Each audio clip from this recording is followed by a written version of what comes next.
Positioning in handball is a very interesting thing. When you think about, you have to think about so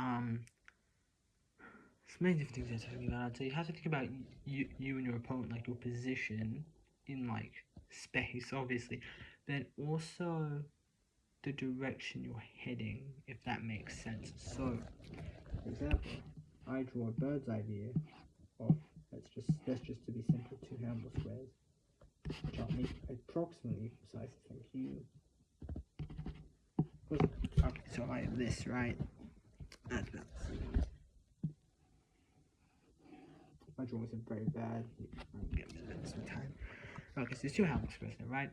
So if we were to say, now let's say these squares are pretty big, so maybe a person can at any time be in a quadrant. Right? Let's say the squares are like, well, if we're going to use actual sizes, someone can probably be in about a third of a square at any given time. No, I get it. No, let's just use quarters for the sake of simplicity. This does depend on exactly, I guess, like the size of the squares and also who the people like are. Obviously, a kid is probably going to be like a quarter of like a normal handball square, while an adult might even be like half of it. So, but it's hard to say. But say generally, right? If someone's positioned here, right? Let's make let's make people dots, and then if there's the ball, for example, right? A ball could just be a circle with a space inside. Now, the issue here is it depends which hand you use. The only reason I'm bringing this up is because obviously I'm left-handed. So if you're left-handed, right? If I like just put like an L here and a right here, because right hand, left hand. If you're left-handed, you're going to be hitting the ball here, and that's going to be to. No, it's actually going to be to the right side because it's mirrored.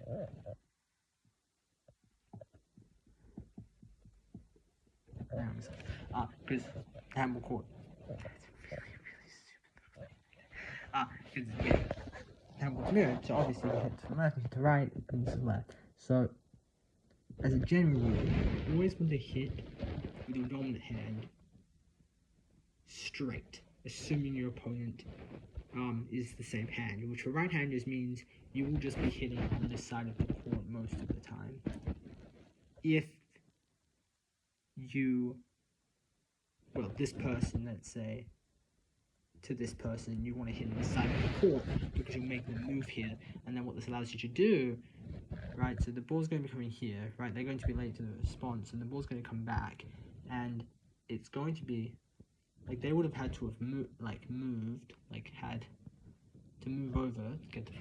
It's looking like a little messy, but they have to move over to get the ball, and then you, being here already, would be able to hit the ball like here, make the move back, and then continue the cycle. And that's just a general handball.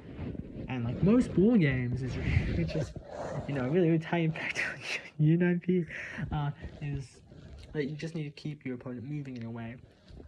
Now, any other, there's a few, when it comes to positioning, I would say it's a lot more complex than just this 2D representation, because this is 2D, right? But real handball is 3D.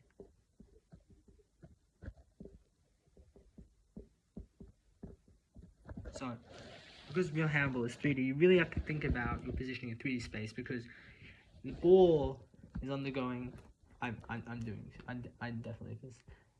So the ball's undergoing, projectile motion, right? So as the ball's moving through 3D space, etc., right, it's at different positions, blah blah blah. And because it's at different positions, well, there's different things you can do with the ball, and if you move your body around the ball, and that's the thing, you can't really show that with a two-dimensional space. It's really something you need to show physically, which I might do at a later point in time, but not today, because it's late. Leave me alone. Okay, so that's about it. When it comes to like a model for positioning, if you want to just be relatively consistent, just hit to the opposite, like figure out what hand your opponent is. Mostly it's going to be right against right. So just hit to their left hand with your right hand, so it's straight shots, and then eventually go for like drop shots or deep shots. And yeah, that's really just that will probably make you pretty good at high school, at a primary school level. At a high school level,